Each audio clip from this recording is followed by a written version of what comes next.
Bienvenue dans ce premier hors-série de la matrescence.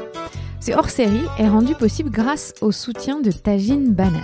Tajine Banane, si vous ne connaissez pas, est une marque lifestyle d'allaitement. Des t-shirts, des robes, des sweats, des combis, avec des coupes extrêmement intelligentes qui te permettent d'allaiter partout, tout le temps. C'est discret, design et surtout trop canon. Et parce que cette marque est une marque inclusive, les pères, les enfants et les mères non allaitantes ont aussi leurs t-shirts chez Tajine Banane. Pour découvrir toute leur collection, rendez-vous sur tajinebanane.fr.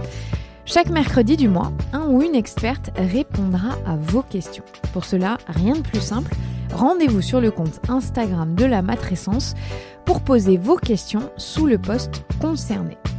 Pour ce mois de février, Héloïse Junier, psychologue, autrice du livre « Le manuel de survie des parents », a choisi 10 questions parmi la centaine posées. On aborde divers thèmes comme la nourriture, les colères, le sommeil ou encore quel comportement adopter lorsque nos enfants tapent ou mordent. On parle également de gestion, la jalousie entre frères et sœurs. Bref, c'est un épisode complet. Je vous souhaite une très bonne écoute. Salut Héloïse. Salut Clémentine. Merci beaucoup d'avoir accepté d'être la première experte pour la matrescence. Donc tu as sélectionné 10 questions. Oui, absolument. Qui ont été posées sur les réseaux sociaux.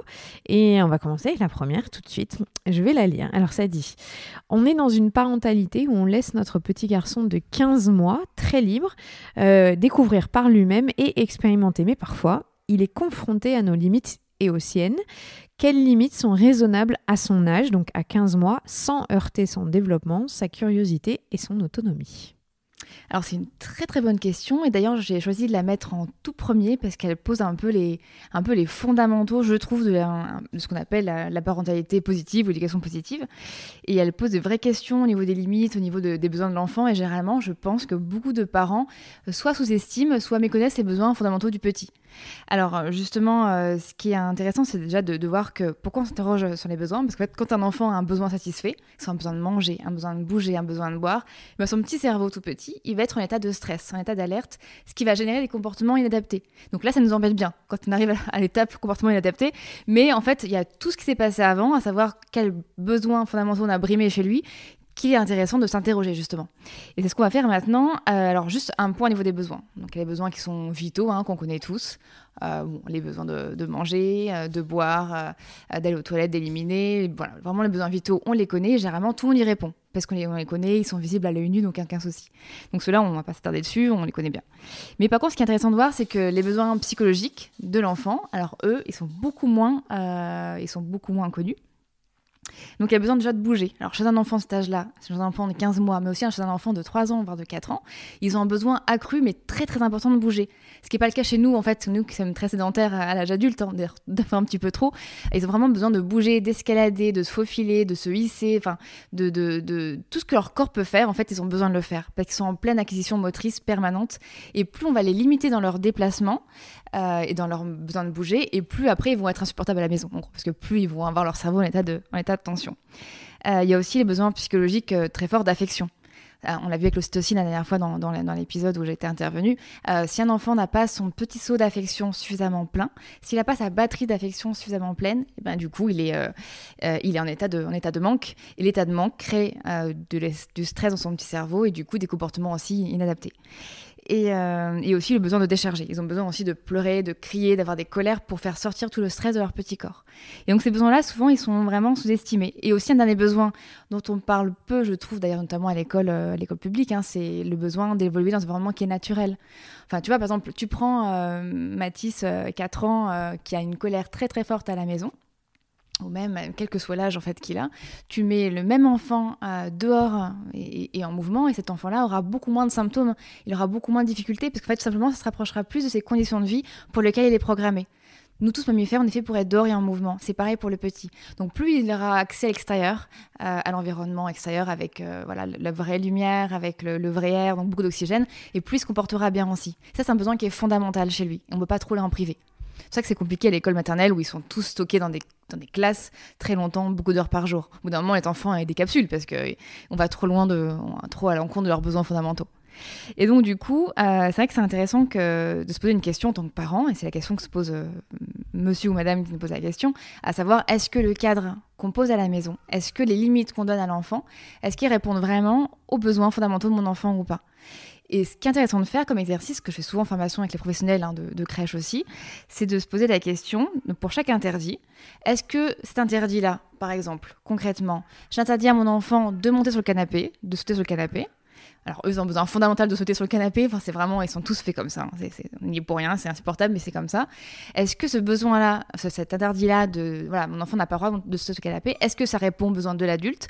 De se rassurer, de ne pas être inquiet, de ne pas avoir des traces de terre sur le canapé, ou est-ce que ça répond aux besoins fondamentaux de l'enfant, de sa sécurité ? Et généralement, quand on confronte justement interdit par interdit à la maison qui sont posés, on voit bien qu'on est 80% du temps, et c'est terrible, hein, mais tout le monde, hein, c'est pas juste pour se sentir coupable en tant que parent, mais on a 80% du temps dans les interdits qui répondent aux besoins de sécurité de l'adulte et de contrôle de l'adulte. Donc ne marche pas dans une flaque d'eau, ça a besoin de l'adulte, ne monte pas sur le canapé, c'est pour l'adulte aussi. Ne monte pas le toboggan à l'envers, c'est vraiment pour l'adulte aussi, parce que ça nous fait flipper quand l'enfant remonte le toboggan à l'envers, etc., etc. Je sais même pas si ça nous fait flipper ou si ça nous met mal à l'aise le regard des autres parents. Ouais, c'est vrai. C'est vrai que ça nous met mal à l'aise. Surtout que les parents disent « Ah non, c'est une bêtise, faut pas monter à l'envers. Ouais. » C'est vrai. C'est vrai. Donc du coup, c'est vrai que c'est peut-être la gêne aussi de la société, finalement. Donc à 15 mois, tout ça pour dire qu'à 15 mois, et pour les interdits qui sont un peu, j'ai envie de dire, indispensables à un enfant de 15 mois, c'est les interdits où vraiment, qui concernent les actions où l'enfant soit vraiment en danger, mais un vrai danger. C'est-à-dire, on va pas le laisser faire le poirier sur la fenêtre du 5e étage, ok, on est d'accord. Mais pour tout le reste des interdits, là où il n'y a pas un vrai danger de l'enfant, c'est négociable. Et ça dépend de chaque parent, en fait. Mais c'est vrai que ça se réfléchit pour chaque interdit, et je trouve ça intéressant. Je m'interroge. Alors, deuxième question. Je m'interroge sur l'accompagnement des frustrations de mon fils de 22 mois, donc presque 2 ans, ainsi que des crises qui les suivent lorsque, par exemple, nous ne pouvons pas accéder raisonnablement à ses demandes. La gestion de la frustration, c'est un sacré truc. C'est un sacré truc. Mais alors, ce qui peut rassurer, c'est que ça concerne tous les parents. Et tous les parents sont en galère avec les émotions de leur enfant, mais aussi les émotions de leur conjoint, hein, de leur chien, de leur belle-mère. Enfin, les émotions, en fait, nous mettent dans une galère pas possible parce que nous-mêmes, on n'arrive pas à gérer les nôtres et que les émotions des autres nous renvoient des émotions pour nous-mêmes. Ça, en fait, c'est un peu un cercle vicieux. Donc déjà que madame ou monsieur se rassure, on est tous dans le même bateau, on est tous en difficulté. Donc là, c'est pas grave. Et aussi, alors, quelque chose qui est vachement important de rappeler, quand on parle de colère chez l'enfant, c'est pas grave. C'est pas grave si l'enfant est en colère. C'est pas grave du tout s'il se met en colère, c'est pas grave du tout s'il se roule par terre, c'est pas grave du tout s'il a une grosse frustration. Je sais parce que je fais souvent des conférences sur les écrans et souvent il y a un parent qui me pose la question en cours de conférence qui me dit mais moi si j'éteins la télé à mon enfant, après d'un coup il se met en colère. Et alors, c'est pas grave. Après, la colère, on l'accueille, on l'accompagne, on le prend dans les bras, on recrée du lien. En fait, la colère de l'enfant, c'est une excellente initiative, c'est une excellente opportunité pour, petit 1, que l'enfant se décharge de ses tensions. Déjà, c'est plutôt pas mal, parce qu'après la colère, il est plus peinard qu'avant la colère, généralement. Et petit 2, pour recréer du lien avec son enfant et pour lui montrer qu'il peut compter sur nous, même quand le navire coule complètement. Et ça que moi, vous voyez, en tant que maman d'enfant d'une petite fille de 4 ans, j'adore que ma fille est en colère. Alors pas tout le temps, pas quand c'est répété, pas quand je suis fatiguée moi-même, mais l'idée est que quand un enfant est en colère, c'est vraiment un excellent moyen pour lui de pouvoir compter sur nous. Et puis après, on sait qu'il sera beaucoup mieux parce que toutes ces tensions ont été relâchées à ce moment-là. Donc ça, c'est important. Alors déjà, au niveau de la réaction maintenant, parce que bon, c'est bien beau, mais qu'est-ce qu'on fait quand il est en colère et quand il dégoupille en plein salon en espérant qu'il n'y ait personne autour, sinon vous allez avoir le jugement social des autres et vous allez être vraiment mal. On va dire que vous êtes tout seul chez vous, parce qu'après, ça, c'est encore une autre problématique, quand il y a des gens qui regardent. Mais déjà, une chose importante, on n'essaie pas d'arrêter la colère. C'est-à-dire que quand un enfant commence à être un peu irrité, il commence à se mettre en colère, surtout ne pas essayer de le stopper net dans son élan. Vous voyez, imaginez-vous dans la situation, vous avez une journée de travail avec un peu de stress, beaucoup de stimulation, vous avez des bouchons, votre niveau de stress monte progressivement, et au bout d'un moment, vous allez exploser de colère. Et à ce moment-là, vous vous sentez vachement bien en fait quand vous le faites. On a un moment où c'est une vraie décharge en fait, et on a besoin d'aller jusqu'au bout de cette décharge-là. On n'a pas besoin de casser tous les meubles de la maison, d'insulter les voisins, mais on a besoin d'avoir un moment de décharge rien qu'à nous. Et ce qui est important, c'est de ne pas casser l'enfant dans son élan à chaque fois, parce que si on arrête la colère quand elle est à son pic, jamais il va décharger entièrement, et vous êtes sûr que dans 5-10 minutes, il va recommencer à faire cette colère-là. Il va finir un peu ce qu'il avait commencé. Donc surtout quand une colère arrive, on ne la réprime pas. on l'accueille, on la laisse sortir, mais par contre on l'accompagne. Et c'est là en fait toute la différence, c'est que on évite vraiment, à moins qu'on soit vraiment on soit au bord de chez l'enfant par la fenêtre, mais on évite de laisser l'enfant faire sa colère tout seul parce qu'il a vraiment besoin d'être accompagné. Pour lui, c'est un feu d'artifice qui explose sa tête. Le mieux, c'est de prendre l'enfant dans les bras ou de rester à côté de lui et de l'apporter l'ocytocine. Ça, on en avait parlé à l'épisode, puis Catherine en avait parlé, Catherine Guéguin aussi dans l'épisode que tu avais fait sur ton podcast. C'est-à-dire que l'ocytocine, c'est l'antidote du cortisol. Quand un enfant est sous colère, il est en train d'expulser du cortisol. Donc il faut l'antidote du cortisol, l'ocytocine, qu'on apporte dans les relations humaines chaleureuses. Donc à ce moment-là, quand votre enfant a une colère, votre objectif numéro 1 de l'année, votre résolution, c'est de lui apporter l'ocytocine. Alors comment on va faire? C'est simple. L'enfant, généralement, il est au sol quand il fait une colère, ou sinon on le met au sol pour pas qu'il se blesse. On reste à côté de lui, soit on le prend dans les bras, on l'enveloppe, on le serre très fort contre nous, s'il est petit et s'il veut bien. Mais généralement, rapidement, ils ne veulent plus ou ils ne veulent pas. Dans ces cas-là, on se débrouille pour toucher leur peau, pour avoir du peau à peau avec eux. Alors quand c'est vraiment en hiver, il y a un bonnet, il y a 0 cm de peau à l'air libre, on peut se débrouiller pour mettre la main sous le t-shirt pour vraiment qu'il sente la chaleur de la peau du parent sur la peau de l'enfant. Ou alors sinon on peut le prendre dans les bras sur le manteau, mais c'est beaucoup moins efficace en fait. Mais vraiment, toujours favoriser un peau à peau en tout cas. Et après, une fois que c'est redescendu, on peut commencer à parler à l'enfant, de lui expliquer ce qui s'est passé. Bah voilà, t'es en colère pour telle et telle raison, et parler aussi de ce que ça nous a fait à nous. D'ailleurs, pour finir, mais une recherche récente montrait justement que les parents qui faisaient l'effort, qui avaient le réflexe de parler de leurs émotions de parents, ça faisait des enfants qui géraient beaucoup mieux leurs émotions aussi. C'est-à-dire, c'est un régulateur que de mettre des mots sur les émotions. Donc ça, on le fait en dernière partie quand l'enfant est lucide de nouveau. Oui, quand il est plus en train de se rouler par terre et qu'il est capable d'écouter. Et oui, effectivement. Forcément. Ok. Allez, troisième question. J'aimerais beaucoup avoir des clés de réponse qu'on peut apporter à un comportement violent, notamment quand on ne parvient pas à identifier une source de colère ou de frustration qui peut motiver le geste. Par exemple, des morsures en plein milieu d'un moment de lecture calme, des grosses claques pendant la tétée, ou jeter des objets sur les animaux ou les taper. Ouais, c'est très déstabilisant ça. Alors, c'est vrai que je comprends la question, et c'est vrai que le terme violent, j'ai rebondi dessus, mais juste avant, c'est vrai que je comprends en fait que ça déstabilise les parents. Parce qu'en fait, on y met beaucoup d'attention d'adulte là-dedans. En fait, faut bien se rappeler. Alors, je sais pas quel âge a l'enfant dans la question, et c'est pas indiqué. Bon, après, qu'importe. Mais si c'était un adulte qui faisait tout ça, c'est-à-dire qui donnait des... Bon, pour la tétée, c'est difficile, mais des claques pour la tétée, c'est dur. Mais s'il jette des objets sur les animaux, par exemple, s'il commence à mordre quelqu'un en moment de lecture calme, là, on peut s'inquiéter. Mais avec un enfant, on faut pas du tout accorder les mêmes intentions et le même sens, interprétation au comportement des enfants. Ces comportements qui sont décrits là, ils sont certes déstabilisants pour l'adulte, mais ils sont normaux pour un cerveau complètement immature, qui est celui de nos enfants, bien généralement. Et bonne nouvelle, c'est pas de la violence. Pas du tout de la violence, c'est pas de la méchanceté, c'est juste de l'impulsivité motrice et une forme très primitive, très archaïque d'agressivité, mais qui est liée à l'espèce de mammifère. Et c'est pas quelque chose d'intentionnel. L'enfant veut pas faire mal, il veut pas blesser. Il comprend pas très bien que quand il jette un objet sur le chien, bah, ça lui fait mal, ça lui fait peur. Ça, il arrive du mal encore à attribuer à l'autre des états mentaux, des émotions. C'est encore très complexe. Il commence plus à le faire vers l'âge de 5-6 ans. On sent qu'ils sont plus décentrés. Mais aux jeunes âges, et je pense que c'est encore un jeune âge, parce qu'en plus on parle de tété, donc forcément c'est un jeune âge, c'est encore très égocentrique et du coup ils ont vraiment du mal à se décentrer. Donc déjà, c'est pas la violence. Donc pas de panique. C'est pas parce qu'il fait ça à 1 an qu'à 18 ans il sera dealer dans une cité. Pas de souci, il sera agressif et non. C'est pas grave en fait. C'est pas un tempérament de l'enfant, c'est naturel. Ça n'a pas de lien. C'est quoi? Ça n'a pas de lien. Ouais, ça n'a pas de lien, ouais. C'est vrai que des fois, les parents peuvent flipper. Enfin, je comprends. Je sens une maman en entretien qui m'avait dit que son petit enfant mordait tous les enfants de la crèche et tout le monde y passait. Et c'est vrai, notamment les petites filles qui étaient plus statiques. Voilà, c'était comme ça. Et elle avait peur, en fait, parce qu'elle avait un cousin qui était devenu agresseur et qui avait fait de la prison. Et elle m'a dit, mais j'ai l'impression qu'il est en train de devenir comme mon cousin. Enfin, toi, c'est fort en fait, mais pas du tout. Il ne faut vraiment pas se projeter. L'enfant est dans le moment présent. À cet âge-là, ils n'ont pas encore de réflexion sur leurs actions. Mais, et en plus, il faut savoir que généralement, et c'est ce qu'on voit bien en crèche, mais quand le cerveau de l'enfant est un peu stressé, quand il y a beaucoup de stimulation, quand il y a beaucoup de fatigue, parce qu'on a vu un petit peu la question première, mais c'est qu'il va avoir des gestes qui sont plus impulsifs. Et du coup, dans ces gestes-là, mieux vaut essayer de comprendre pourquoi il y a ces gestes-là, sans vouloir à l'enfant précisément. Par exemple, je sais pas, un enfant qui jette des objets sur le chien, C'est un peu peut-être qu'il jettera les objets sur le chien lundi à 8h quand il sera à l'école et qu'il sera fatigué, il sera stressé, mais peut-être qu'il le fera pas forcément le mardi soir à 18h quand il sera tranquille à la maison avec ses parents. Il y a toujours un contexte aussi à analyser qui vient plus ou moins exacerber l'impulsivité de l'enfant.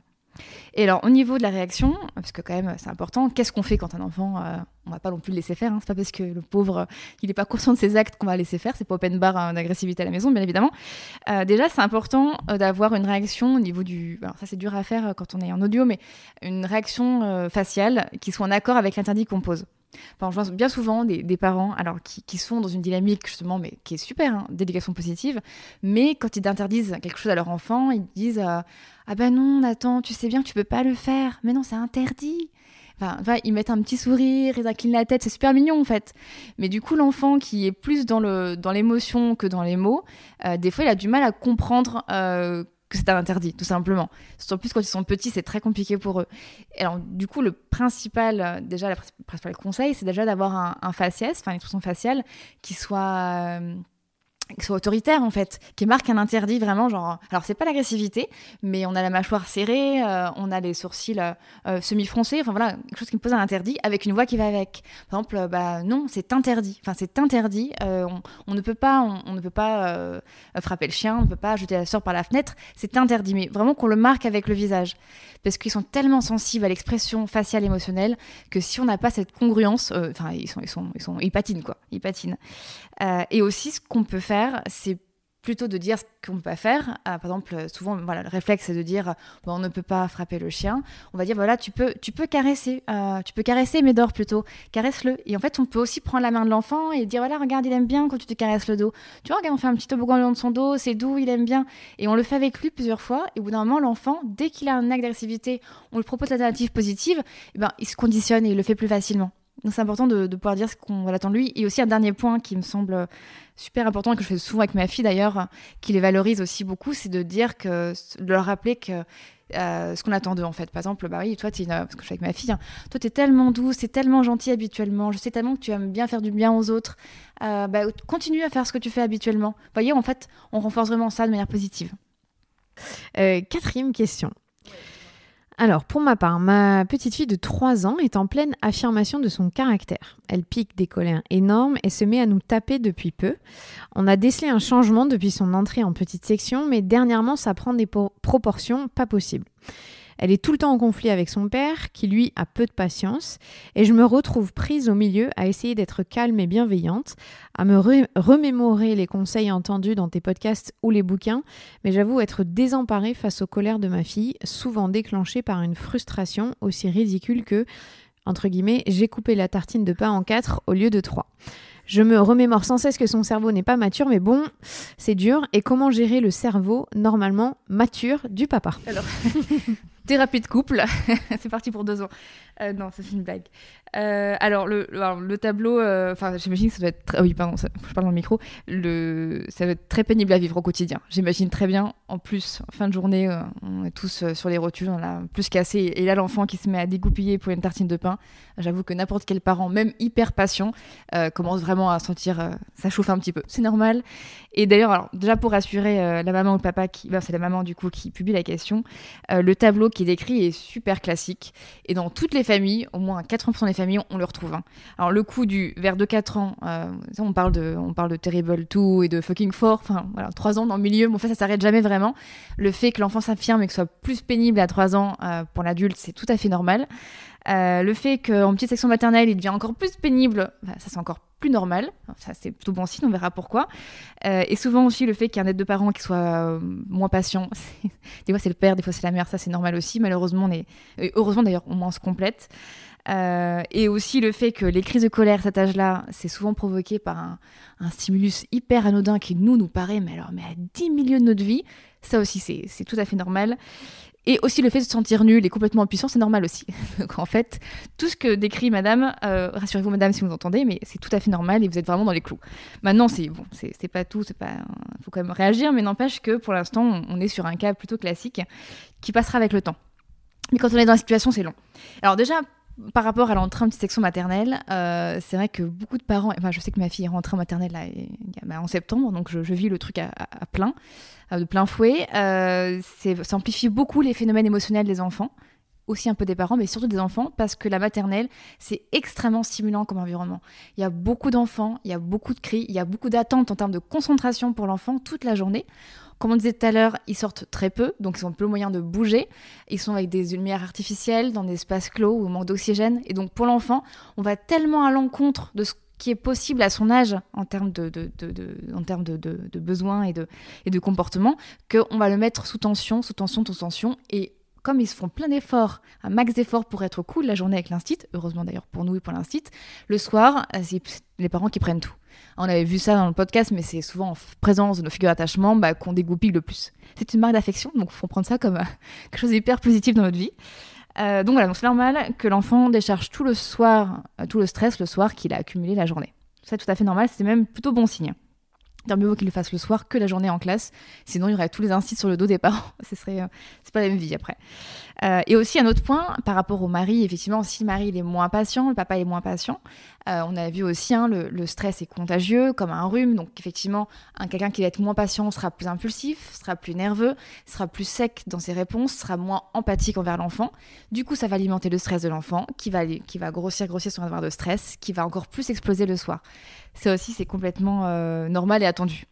Après bon, pour le papa on verra tout à l'heure, mais déjà par rapport à l'enfant, qu'est-ce qu'on fait ? C'est aussi intéressant de pouvoir déclencher. C'est ça qu'on parle de ces enfants qui, par exemple, se dégoupillent pour une tartine de pain qu'on coupe en 3 au lieu de 4. Nous, on se dit, mais c'est pas possible. C'est là qu'on dit c'est le mot caprice, cette idée reçue. En fait, il faut différencier l'élément qui a déclenché la colère, à savoir la tartine de pain mal coupée, du véritable besoin satisfait, à savoir l'enfant qui a énormément accumulé de stress et qui après va tout ressortir au moment de la colère. Donc il y a l'élément qui déclenche la colère et l'élément qui induit la colère. Et souvent, faut pas se dire que si un enfant dégoupille pour une tartine de pain, c'est la tartine de pain. Non, je pense qu'il s'en fiche. Parce que la même tartine de pain, un autre contexte où il est peinard bien dans ses baskets, il y aura aucun problème. Donc faut vraiment voir le contexte global, à savoir l'enfant qui a un réservoir de stress qui est plein à craquer, et c'est la petite goutte d'eau qui fait déborder le vase, la tartine qui fait exploser vraiment son réservoir. Donc du coup, ne pas se braquer par rapport à la tartine. Et aussi, c'est important de toujours relativiser. Alors effectivement, lui, il va dégoupiller pour une tartine de pain, mais nous, on va pleurer toute l'arme de notre corps pour un contrôle fiscal. Alors que lui, il en a rien à cirer. Donc chacun a sa frustration. Et c'est vrai qu'après tout, tout se vaut. Même si on pense que pour nous, c'est plus grave le contrôle fiscal, pour lui, la tartine de pain, c'est peut-être aussi essentiel pour sa journée du moment. Et bon, malheureusement, on n'a pas les mêmes besoins au même moment. Je suis d'accord. Et alors, ce qui est bien pour éviter justement ces crises de colère le soir, parce qu'on a vu comment gérer la colère, mais pour éviter ça, c'est bien de prendre un temps, quand l'enfant rentre de petite section, le soir, vers 4h30, si vous récupérez à 4h30 ou vers 6h après la garderie, je prends juste un temps, on recharge les batteries, on se pose, nous, en tant qu'adultes déjà, parce qu'on en a besoin. Et l'enfant aussi, on se pose, et là, on fait un câlin. On parle de la journée, on lit des livres, et en fait, on recharge la batterie d'affection de l'enfant. On le booste, on le booste à rabord d'ocytocine pour justement que le cortisol descende, que l'ocytocine augmente et qu'il ait moins de signes de stress, pour baisser son rythme cardiaque, sa respiration, mais également sa tension artérielle. L'ocytocine a tous ces bienfaits-là. Donc on le recharge son affection d'ocytocine, vraiment juste en rentrant de l'école, vers 4h30, et après on commence la soirée. Nous, ça nous recharge, lui aussi, généralement tourne un peu plus peinard après, un peu plus tranquille et apaisé. Il faut faire ça avec le papa aussi alors. Et effectivement, on peut faire ça avec le papa. Mais c'est vrai que souvent les parents sont pas d'accord pour l'éducation. Il y en a toujours un qui est moins patient que l'autre. Mais peut-être que le papa a besoin aussi d'un moment de recharge, ouais. Ou un petit peu de sport peut-être. Toi qui es dans le sport. Un peu de piscine au milieu d'eux, c'est bien. C'est bon pour la question 4 ? Ouais, c'est bon pour la question 4. Question 5.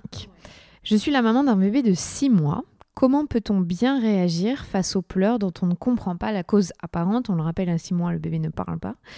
Notre bébé est toujours énervé, très rarement calme et souriant. Il a commencé à bien faire ses siestes, mais il se réveille toujours énervé. Ce n'est pas une histoire de dents, puisqu'il est comme ça depuis toujours. Alors, c'est difficile de répondre à la question sans avoir plus d'infos sur l'histoire de l'enfant, mais c'est toujours un peu le jeu de ces questions-réponses. Déjà, alors la maman décrit un bébé qui est quand même rarement calme depuis sa naissance. Après, il y a après, il a que 6 mois, donc on ne sait pas trop comment il va évoluer aussi, mais j'imagine que ça doit être très éprouvant pour les parents, parce que le bébé qui pleure beaucoup, c'est un cercle vicieux, on est stressé, et forcément le bébé aussi pleure plus, etc. etc. Il y a 2 grandes pistes explicatives possibles. Alors, soit c'est le tempérament de l'enfant. C'est aussi possible, parce qu'effectivement, il y a des enfants qui ont un tempérament qui est plus ou moins vif, avec un cerveau qui est plus ou moins sensible et réactif dès la naissance. Alors, je pense qu'on avait vu ensemble, mais imagine, tu as 2 bébés à la maternité. Tu as Nathan 2 jours et Mathilda 2 jours. Tu as ces 2 bébés devant toi, il y a une porte qui claque.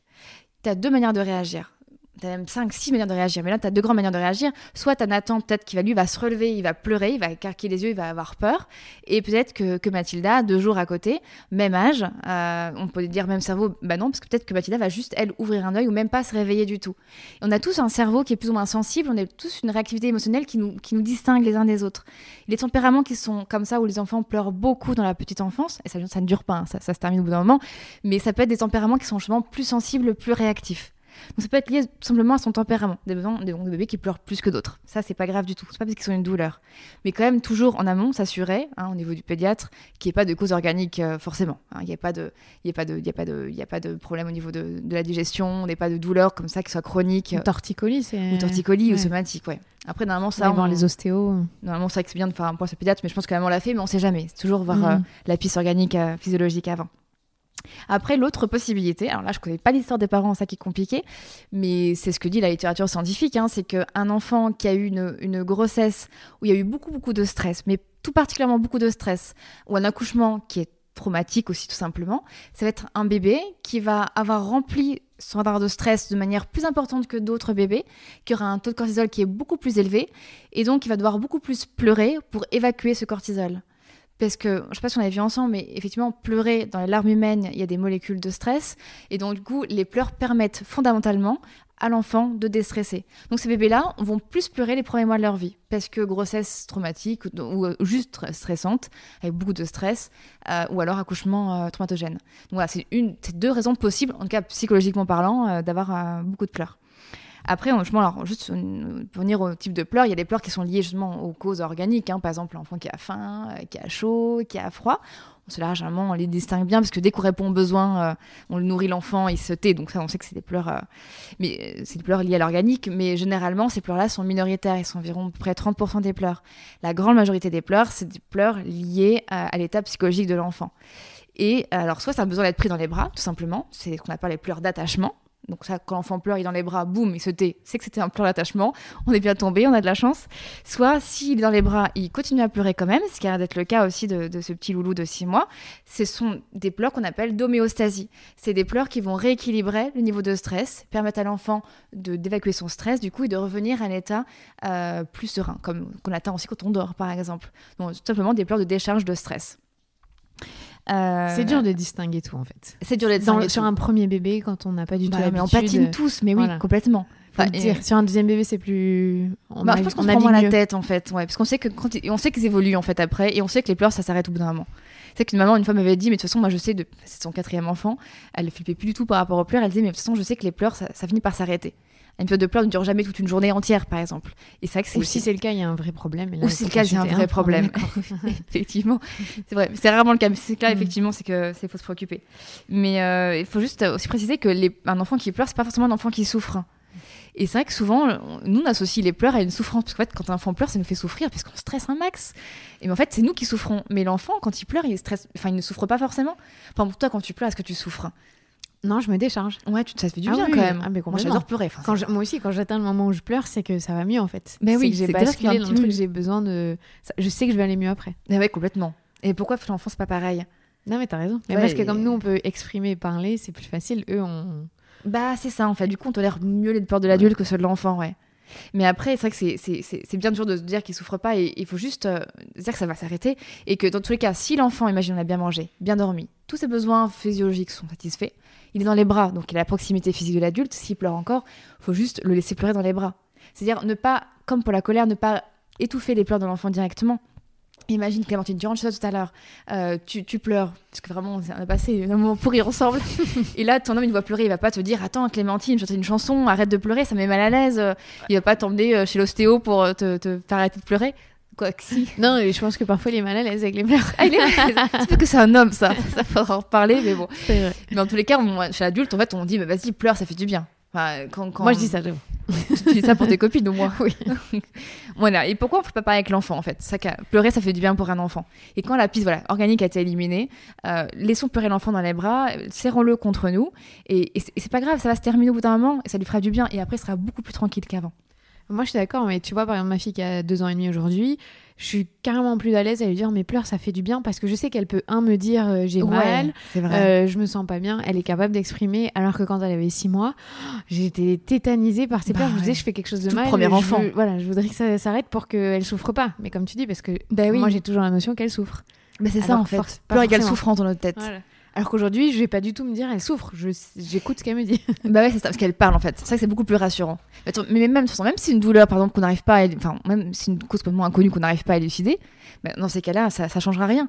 Dans tous les cas, il faut laisser pleurer. Enfin, tu peux rien faire de plus. C'est vrai. Après, les parents disent oui, mais quand il a la tétine en bouche, il se calme. Mais c'est pas pour autant qu'il est déchargé. Et là, le problème est toujours là, sous-jacent. Donc mieux vaut le laisser aller jusqu'au bout, quoi. Oui, mais c'est intéressant ce que tu dis par contre sur la tétine, parce que moi j'ai été la première à lui mettre la tétine quand elle pleurait, parce que soi-disant je croyais que ça l'apaisait. Maintenant j'ai compris que je lui donne plus la tétine. Nous, en fait. Non, ouais, même moi ça me dérangeait pas, mais je lui donne plus la tétine, je la laisse pleurer jusqu'au bout. Ah, t'arrives, d'accord, ça c'est chouette. Non, et alors, quand elle pleure, oui. T'as vu, on se sent bien du coup, et on voit les pleurs différemment. Oui, mais parce qu'elle est plus âgée. Elle est plus âgée. Tu vas voir, j'aimerais le deuxième enfant, et le troisième enfant, c'est plus facile. Ouais, on flippe moins en fait, on stresse moins. Alors, il y a une maman pour la question 6 qui dit « J'ai lu le livre d'Héloïse Junier. » Merci déjà. Je ne voulais pas utiliser la tétine. Ah bah tiens, on parlait de ça. Avec notre enfant, seulement les circonstances ont fait qu'il ne dormait qu'en écharpe de portage et que j'étais épuisée et faible physiquement et que nous avons craqué. La tétine nous a aidé à le faire progressivement dormir sur une surface autre que nous. Nous ne l'utilisons que pour l'aider à s'endormir s'il en a besoin, mais maintenant, j'aimerais beaucoup m'en débarrasser. Seulement, je craque bien trop facilement. Dans votre livre, Héloïse, il est recommandé de proposer un câlin à l'enfant et de lui parler. Mais comment faire avec un bébé de 7 mois? Surtout qu'avec l'arrivée de sa première dent, ça la soulage. Et ouais, 7 mois. Ouais. Alors déjà, faut pas se sentir coupable, parce que je trouve que la maman, voilà, elle dit on a craqué. Enfin, c'est pas grave. Y a pas de, c'est pas grave de mettre une tétine dans la bouche de son enfant. Faut relativiser. Alors c'est vrai que dans mon livre, en fait, je parle pas mal des inconvénients de la tétine, parce que la recherche scientifique sur la tétine est assez unanime sur les inconvénients, on va dire, de la tétine, mais c'est pas du tout dramatique, du tout, de donner une tétine à son enfant. Enfin, 8 enfants sur 10 d'ailleurs ont une tétine en bouche. C'est énorme, 8 sur 10. Après, 8 couples sur 10 ont du mal après à enlever la tétine de la bouche de l'enfant en maternelle. Mais donc tout le monde. C'est ça. Donc tout le monde. Alors juste par rapport, pour résumer les recherches par rapport à la tétine, pourquoi est-ce que c'est vrai que je vante pas trop les mères de la tétine? Petit 1, déjà ça fait taire l'émotion de l'enfant. Quand l'enfant il a besoin de se décharger, on l'a dit tout à l'heure, ça le coupe en plein élan. Et ça, c'est pas folichon du tout. Imaginons que nous, on est en train de pleurer, on a besoin de pleurer. Et là, on nous met un bout de silicone dans la bouche, c'est très inconfortable, très désagréable. Bon, c'est pareil pour le petit humain.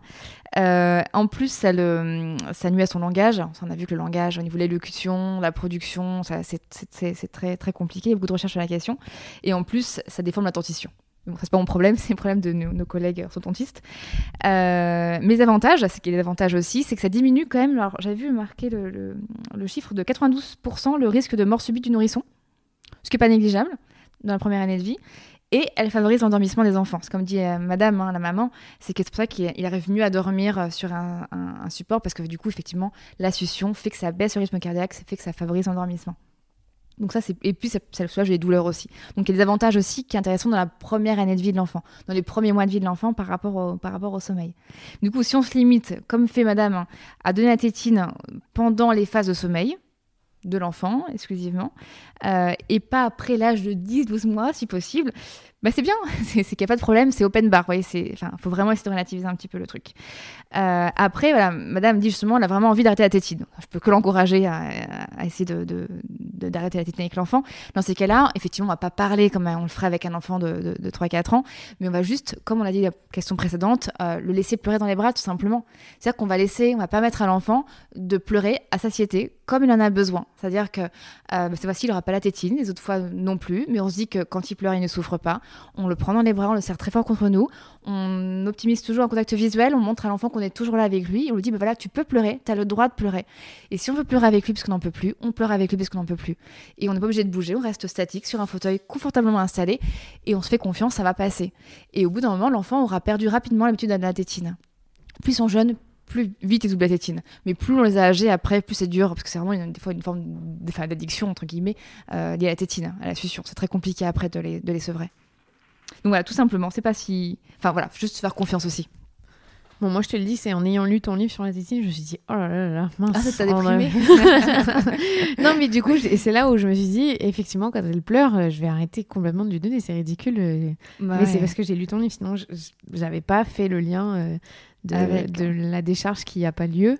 À cause de la tétine, parce que nous en tant que parents on a l'impression que ça les rassure et c'est un point pour eux, tu vois, oui, c'est vrai que ils se rassurent, parce qu'en fait ils s'appellent sur le moment et ils s'appellent sur le moment, ça marche superficiel en fait, on le ferait pas. Oui, c'est vrai. Après c'est souvent la maternité qui met la tétine dans la bouche des enfants, c'est la mater qui des fois qui insiste dessus, mais bon. Moi je tiens à dire, c'est parce qu'au bout d'un moment d'avoir mis le petit doigt pendant 1 mois dans sa bouche, j'en pouvais plus.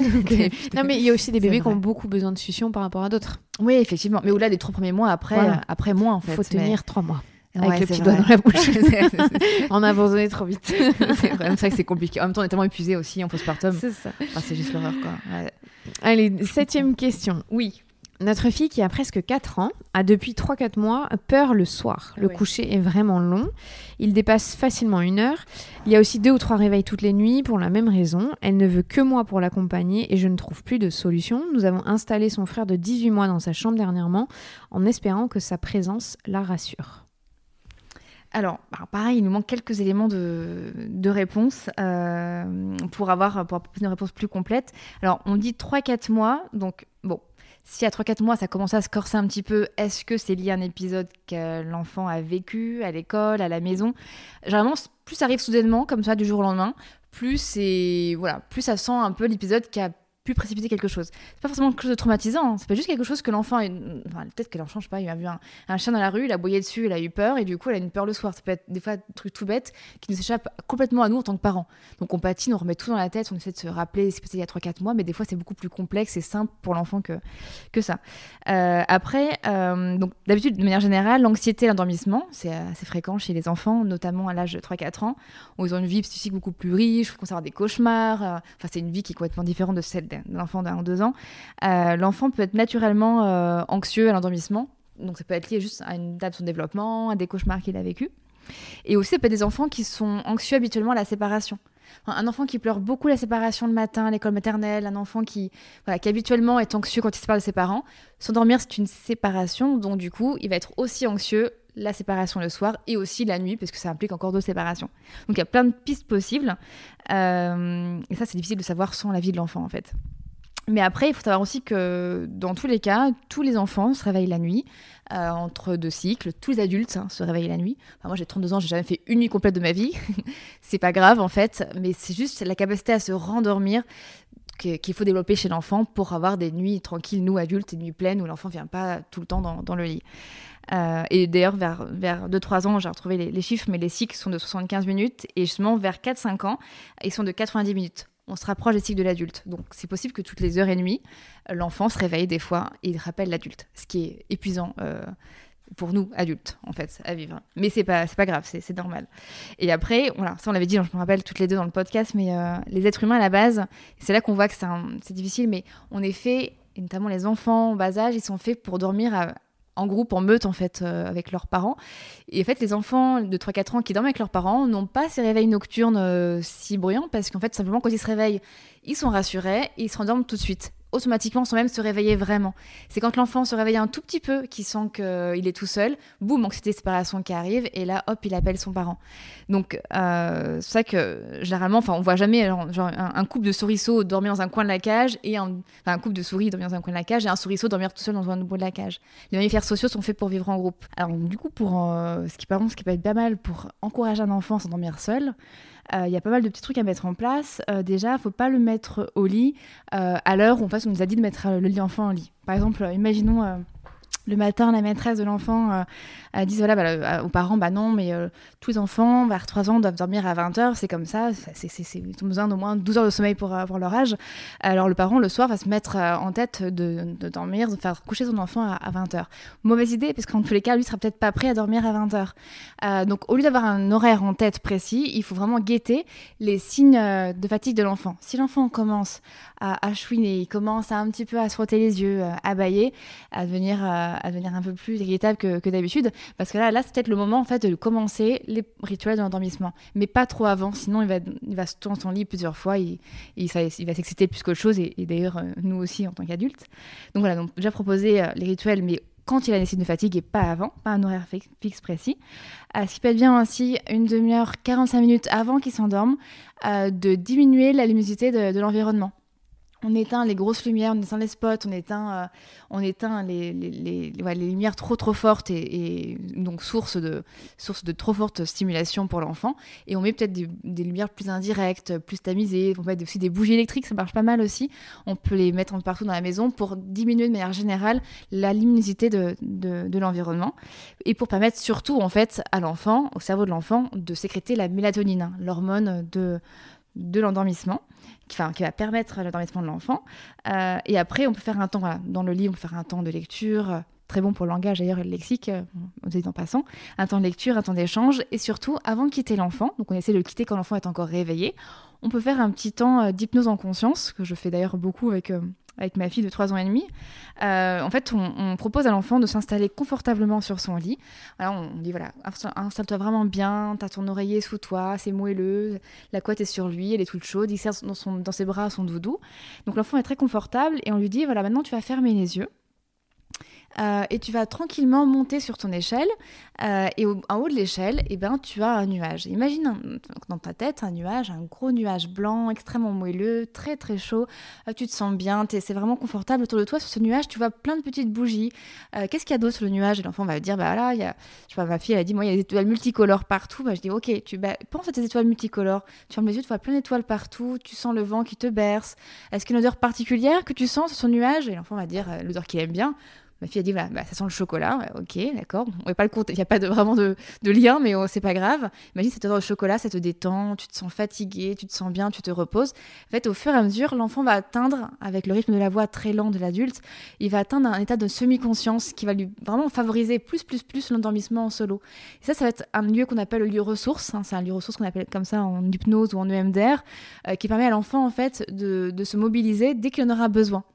La nuit, quand l'enfant se réveille, on peut dire, quand tu vas te réveiller cette nuit, ce sera pareil, tu auras ton nuage, ce sera ton lieu à toi, dans lequel tu te sentiras toujours bien et qui permettra toujours en fait de baisser un petit peu ton niveau d'excitation. Et ça marche plutôt bien avec les enfants, mais pas avant, effectivement, l'âge d'au moins 2 ans et demi, 3 ans. Il faut que l'enfant ait un bon langage et qu'il ait une bonne imagination si possible. Mais ça marche bien. Moi, je pense que ça marche très bien avec les adultes, parce que moi, je pense que je m'endors à faire ça. Effectivement. On te remet tous en meute. Voilà, c'est ça. Et dans la question, elle précise qu'elle a mis le petit frère de 18 mois. C'est vrai. Alors, pour le frère de 18 mois, ça c'est qui tout double, en fait. Ça peut être une très bonne idée, en fait, de recréer un petit groupe social pour dormir, parce que l'enfant se sentira forcément plus en sécurité quand il y a quelqu'un de son groupe avec lui.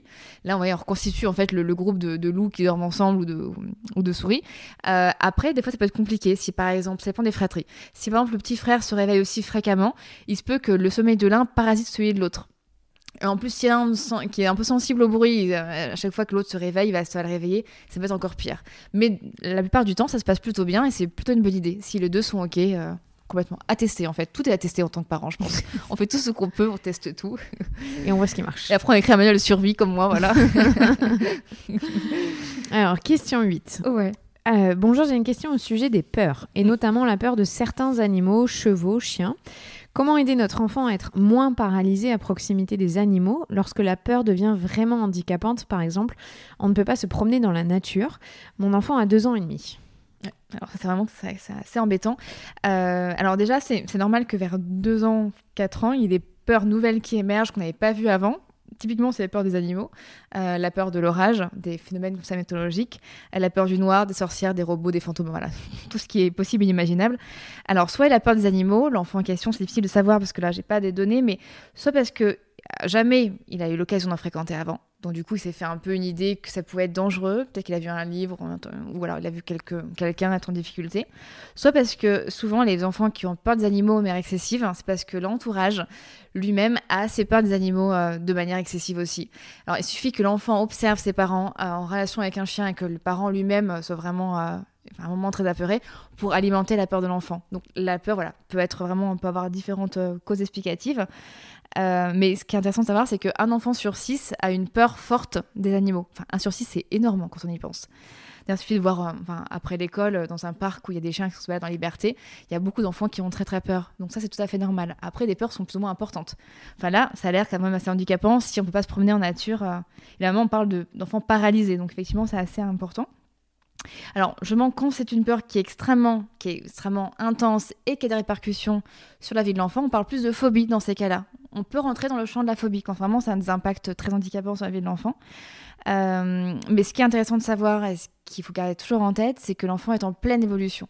C'est-à-dire que c'est pas figé. C'est pas comme le parent qui aura une phobie de l'avion. Genre moi j'ai une phobie de l'avion, c'est horrible. Je peux pas me déplacer, c'est très compliqué. Là je suis sûre que je peux finir en thérapie, c'est obligé. Mais pour l'enfant, justement, ce qui est bien, c'est que faut pas laisser la situation se cristalliser non plus.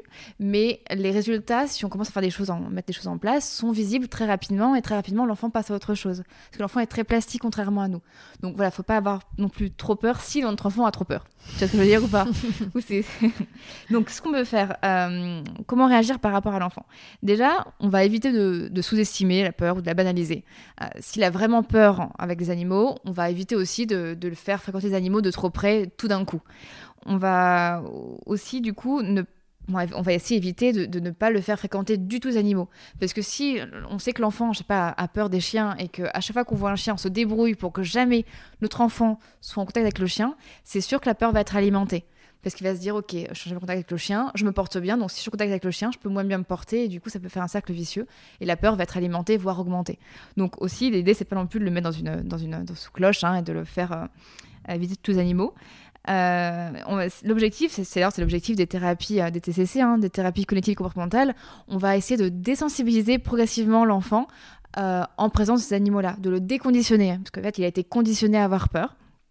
Et on va agir sur 2 plans. Le plan de la pensée, c'est la thérapie cognitive et comportementale, et le plan du comportement.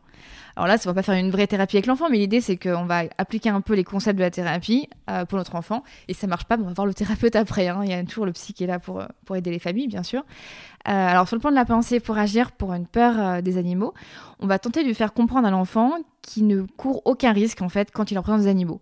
Pour ça, il y a les livres qui sont super, avec des histoires qui valorisent vraiment le lien animal-enfant.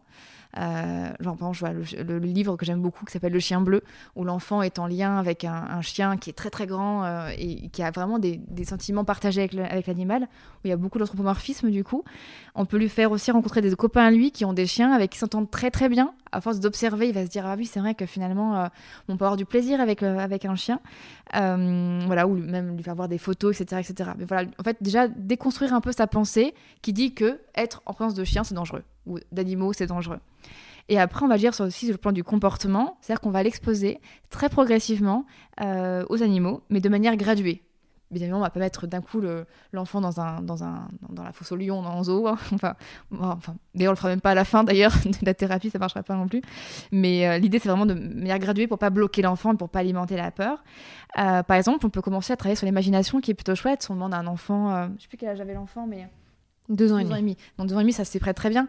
On va demander à l'enfant, par exemple, de fermer les yeux, d'imaginer qu'il est en présence d'un chien. Il va vers le chien ou alors il va vers l'ours. Mais généralement, c'est le chien qui est handicapant parce qu'il y en a beaucoup en ville. Il va vers le chien, il le caresse, le chien le lèche, qu'est-ce qu'il ressent. Donc déjà, on travaille sur l'imagination pure et dure. Donc l'enfant ne risque rien, il imagine juste.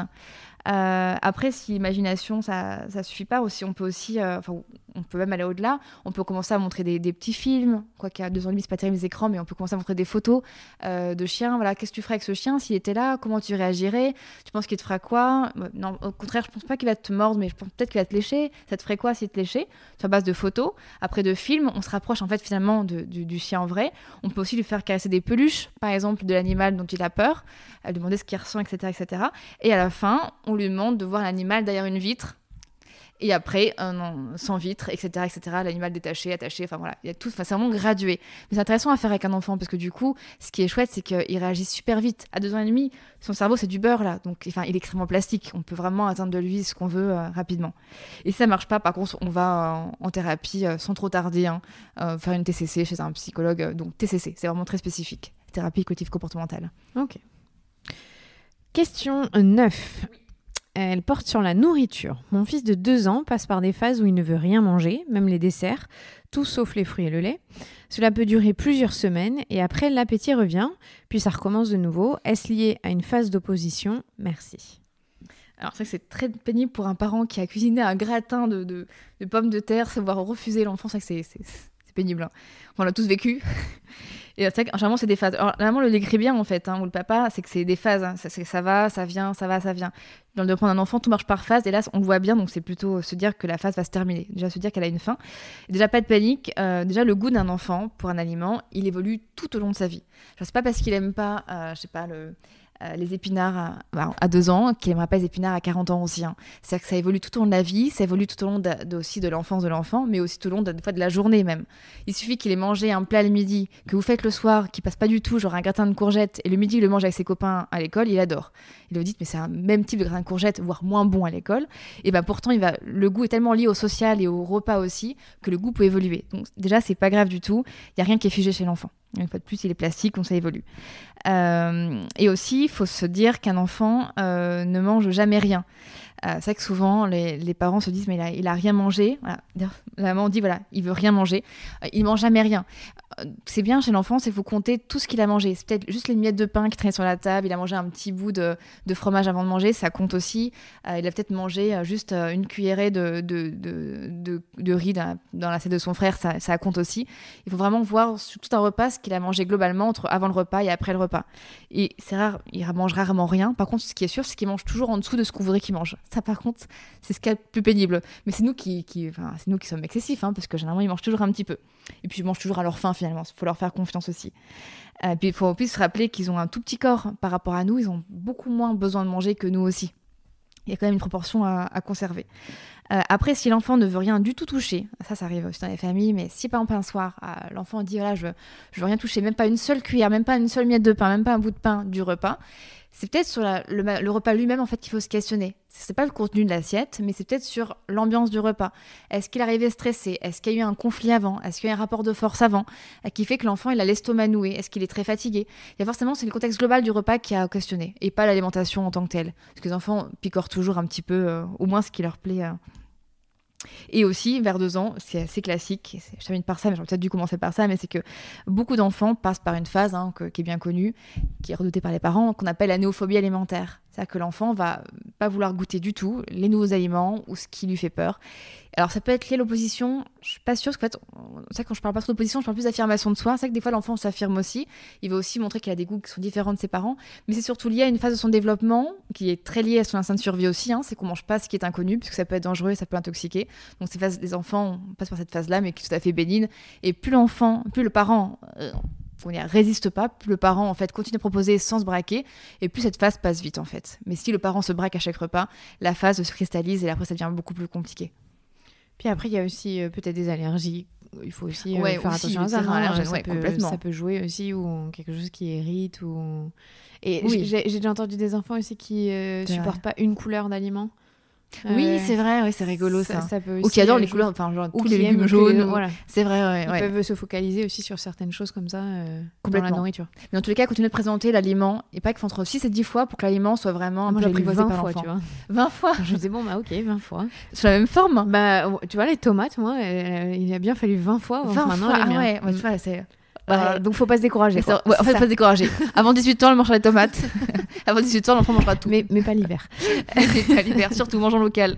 La dernière question. Oui, la dernière question. La dernière question qui est classique pour tous ceux qui ont des fratries. Oui. Comment gérer la jalousie entre les frères et sœurs ? Ça, c'est la question de la fin. Alors effectivement, alors déjà c'est dommage qu'on n'ait pas les âges des enfants parce que c'est vrai que c'est pas pareil de gérer la jalousie d'un enfant de 2 ans et de 2 et 4 ans que 6 et 8 par exemple ou 10 et 12. Bon, je me dis qu'ils sont plutôt jeunes. Alors déjà, je pense qu'il faut déjà commencer par accepter, c'est bizarre mais que les enfants soient jaloux parce que la jalousie dans la fratrie elle est juste naturelle. Cette rivalité elle est naturelle. C'est vrai que souvent je pense que nous parents on idéalise toujours une fratrie unie comme on voit dans les films, tu sais, où t'as une solidarité incroyable, t'as jamais de conflit, c'est toujours lisse. En fait ça n'existe pas et c'est normal en fait d'avoir toujours cette rivalité parce qu'il y a 2 parents pour 2 enfants donc forcément les parents Ou plus d'enfants. ou plus au minimum du coup il faut au minimum 2 mais c'est vrai qu'au plus donc forcément ils vont toujours avoir besoin de cette exclusivité de l'adulte qu'ils avaient connue avant donc ils ont besoin tout simplement en fait. Donc c'est vrai que déjà je pense qu'il faut juste voilà, faire le deuil en fait de cette idéalisation de la fratrie qu'on peut avoir. D'ailleurs que j'ai pas encore fait moi-même, hein. Je suis encore en train d'idéaliser la fratrie, tu vois, parce que ma fille est jeune, la deuxième, mais c'est qu'on doit tous faire ce travail de deuil là. Et je pense que ça les aide pas les enfants d'attendre trop d'eux, parce qu'après s'ils répondent pas, tu vois, s'il y a une rivalité et qu'ils sentent que ça fait du mal aux parents, ça va être plus compliqué à vivre en fait, je pense pour eux. Mais bon, ça c'est un premier point. Ce qui peut être pas mal déjà pour éviter d'alimenter cette jalousie, c'est de passer beaucoup de temps, ou un temps minimum en tout cas, avec chacun des enfants. C'est-à-dire que chacun des enfants retrouve cette exclusivité dont ils ont besoin, pour lesquels ils sont programmés en fait intrinsèquement, et de prendre le temps, au moins 10 minutes par jour avec chaque enfant, pour le valoriser et pour recréer du lien individuel avec lui. Ça c'est vraiment important. Après, tu vas me dire, c'est pas possible quoi. Quand tu as des enfants, 4 enfants, 5 enfants, tu peux pas passer 10 minutes par jour avec chaque enfant. C'est vrai, mais autant que possible. En tout cas, ne serait-ce que 2-3 minutes par enfant. Ça, c'est vraiment important. Et surtout, ne pas éviter de les comparer, de les étiqueter. Par exemple, toi, tu fais mieux la vaisselle que toi. Toi, t'es plus fort en lecture.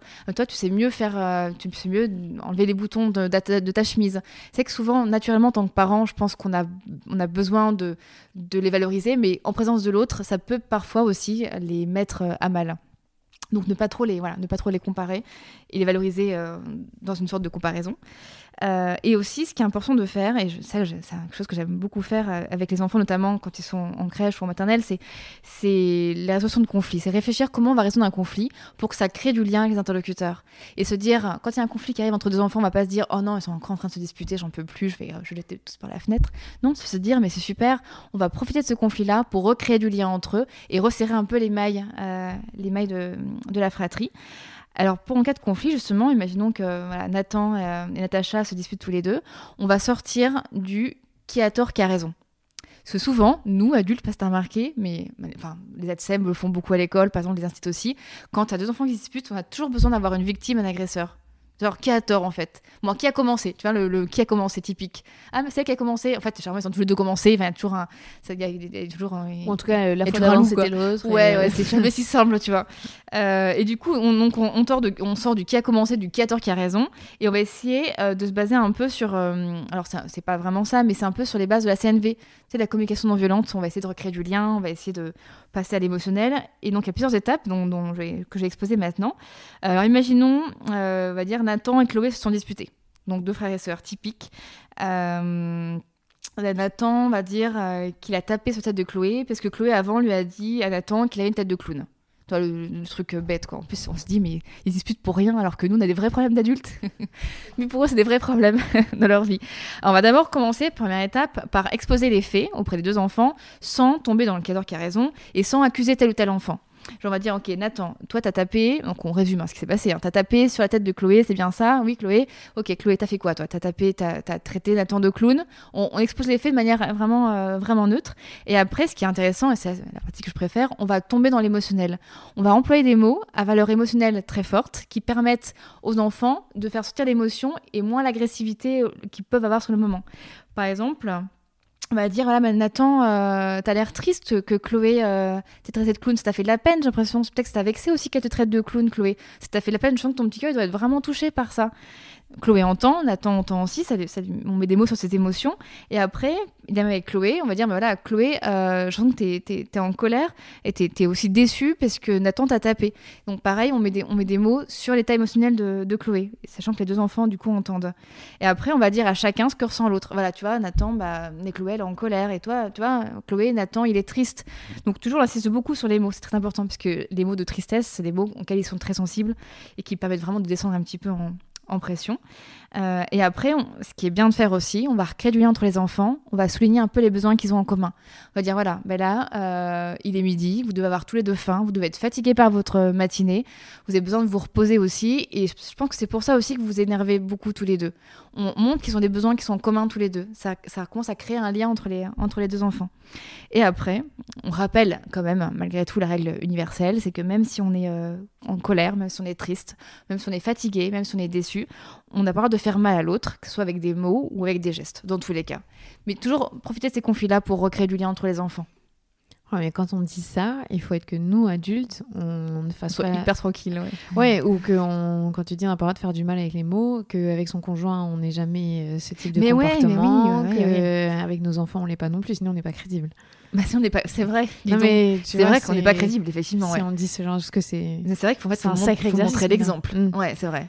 Déjà dans la parole, parfois quand déjà on s'emporte, voilà. Ouais, mais je dis parce qu'on ça dérape vite devant les enfants sans s'en rendre compte. Ouais, c'est clair. C'est vrai que du coup, ça peut être pas mal aussi, tu vois. Enfin, ça de peut faire ça avec son conjoint. Bah ouais, de ça. Mais après, de montrer, aux enfants comment on réussit conflit avec un conjoint, quoi. Je suis d'accord. Alors, est-ce qu'on se tape dessus, on évite généralement, ou est-ce qu'on met des mots sur les émotions? C'est vrai que ça passe par le modèle de l'adulte finalement. Bah ouais. Mais j'ai une très bonne émission qui s'appelle, je sais pas si vous connaissez, qui s'appelle Red Talk Table, qui est sur Facebook, qui est une émission par Jada Pinkett Smith, donc qui est mariée à Will Smith. D'accord. Et ça fait plus de 25 ans qu'ils sont ensemble, ce qui est inédit à Hollywood. Et donc, ils parlent d'amour dans cette émission toutes les semaines. Et c'est hyper intéressant. Et un jour, elle a invité son mari à parler. Et il expliquait qu'ils se sont toujours été, en anglais si je le traduis, d'accord pour être en désaccord. Et je trouve que c'était très bien dit, parce que ça veut dire qu'ils respectaient le fait que l'autre n'était pas d'accord et qu'ils arrivaient à tu vois, we agree to disagree. C'est ça le secret de l'amour qui dure. Mais non, mais cette émission, je la recommande parce qu'elle est très intéressante sur les relations humaines et sur comment on interagit avec l'autre. Et ça cœur le conflit, en fait. Exactement. Ouais, complètement. Donc, si vous êtes bilingue, vous pouvez écouter. Je pense pas qu'il y ait de traduction française, mais c'est vraiment intéressant. Tu vas la traduire, bien sûr. Oui, bien sûr. Et juste une petite question par rapport à la fratrie. Quand tu as des très jeunes, parce que là, on parle pour des enfants qui ont un âge avancé, c'est-à-dire ils peuvent verbaliser, comprendre, mettre des mots sur leurs émotions. Quand tu vois des enfants qui ont 18 mois d'écart entre, tu vois, très rapprochés, qui ont entre 1 an et 2 ans et demi, donc c'est des âges où ils ont du mal à partager, où ça tire sur les jouets. Comment est-ce que là, c'est difficile, non?